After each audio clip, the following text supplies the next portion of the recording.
From the News Channel 5 Network, this is Inside Politics. Hello, everyone. I'm News Channel 5's political analyst, Pat Nolan. Welcome to Inside Politics. It seems to happen every few years in Tennessee. On Tuesday of this week, the other shoe dropped again on Capitol Hill here in Nashville. Former Tennessee House Speaker Glen Casada and his former Chief of Staff, Cade Cothren, were indicted by a federal grand jury on multiple charges, including fraud, conspiracy to commit bribery, and accepting kickbacks, along with theft and money laundering. It all stems from an investigation that went public in January of 2021. That's when federal agents raided the former speaker's home early in the morning while he stood by in his bathrobe. It ended Tuesday morning when Casada and his former aide were arrested again at their homes and appeared before a federal magistrate just a few hours later. When they were led into court, they came in handcuffs and leg chains. Before pleading not guilty to all charges, they were released later on Tuesday afternoon. No reporter has been on top of this scandal and others in the past more than News Channel 5's chief investigative reporter, Phil Williams. Phil's our guest this week on Inside Politics. Phil, thanks for being with us. Absolutely. Scandals on the Hill here in Nashville are far from new. Is there just something that continues to be in the culture up there that these things continue to happen, even though every time there's great concern about that and they pass laws about it, yet there's a scandal again, just maybe within the decade, usually at least? Yeah, I think it's just basic human nature. A longtime lawmaker told me years ago that, you look on the floor of the legislature and you see a representative of the people of the Tennessee. People are flawed. There's an old saying from Lord Acton, I believe, power corrupts and absolute power corrupts absolutely. And I think that's what happens when people get into positions of power. I described how the former speaker and his top aide were brought into the courtroom, how they were arrested at home and brought in within shackles and chains before the magistrate.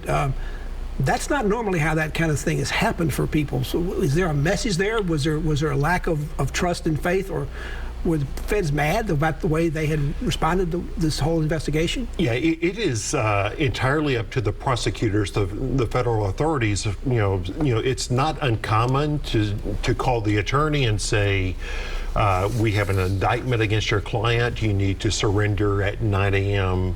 tomorrow, 9 a.m. whatever day.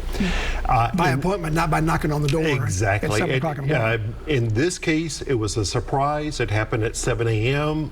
They were in the courtroom wearing whatever they were allowed to throw on at the time. And clearly, it seems like the federal authorities were trying to send a message of, okay, you're not cooperating with us. You're not coming to the table ready to make a deal. So we're going to do it the hard way. A sign that the feds feel pretty good about their case? Absolutely. And they think that these people can be persuaded to cooperate and potentially even talk about other wrongdoing. But they're trying to get their attention first. There was one charge was run here in terms of theft from programs that receive federal funds. That one of Cothren's lawyers raised some questions about that. She says only state funds is involved and that feds don't really have any jurisdiction to do that. Is she just pounding on the table with that? Is there something? Well, that was actually a conversation with Casada's lawyer, Ed Yarborough, that occurred while we were waiting for the hearing to begin. There is a question because the facts of the case are that they were misusing federal funds or misusing money from an organization that receives federal funds. Well, in this case, the state of Tennessee receives federal funds. Certainly an argument could be made that if you look at the appropriations process, these were clearly state funds. Now, how strong of an argument is that? I mean, you as one attorney told me, you play with the hand that you're dealt. There's a ton of information in these indictments, and it sounds like a pretty strong case, even leaving aside this federal funds situation. Anything else that you've heard from Ed Yarborough or Jonathan Farmer about how they're going to try to get their clients to have a good case, a good argument when they get to court? They were pretty tight-lipped and did not want to talk on camera. So I think we're going to have to see how it plays out. We talked to a veteran attorney, Gary Blackburn, who has prosecuted and defended corruption cases. His reaction was, if these were his clients, he would be telling them to get ready to go away. So much in the indictment are actually electronic messages. text messages and things like that that were sent back and forth between the two defendants. They almost made the case, if they're accurate, and I assume they are, that they almost make the case for the prosecutors. They don't need to say anything else. Yeah, it's a pretty damning set of facts that's presented in the indictment, and that's what often gets people. The things they commit to writing, or the voicemails they leave.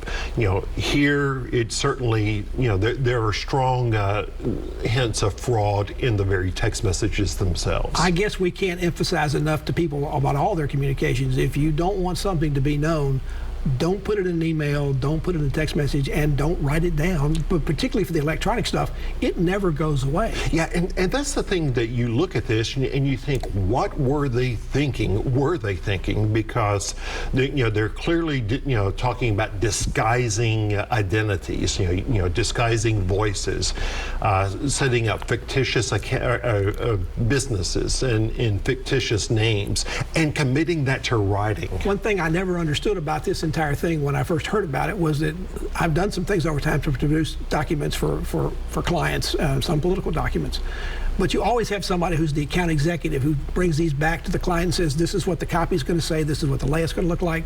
How in the world were they going to do that? Did they actually produce these things? Are there actual things, the brochures that they sent out that existed? Because I don't even know how you would go through that process. Oh, there's a website that they created for this company, and quickly the facts were they set up a mailing company to do political mailings using a fictitious name. They set up a post office box in New Mexico because it could be registered in New Mexico under a fake name, or where the name was not public. And so they set up a website. There are incorporation documents. That there is a solid paper trail in addition to the text messages. There are 20 counts in this indictment, lots of things to talk about. If they're found guilty on all counts, I think they could get up to 20 years, but that's if all the convictions run concurrently. If they run consecutively, they could be in prison or sentenced for hundreds of years, and the fines could go up in millions of dollars. Yeah, but by my calculation, if you add up all the potential sentences, it comes out to like 320 years. Phil Williams is our guest. He's the chief investigative reporter of News Channel 5. He's done more than anybody else to root out what's been going on Capitol Hill. And the latest thing is the indictment of the former Speaker Glen Casada and his top aide, Cade Cothren. Back to continue our conversation with Phil. What's going on in the future? Next.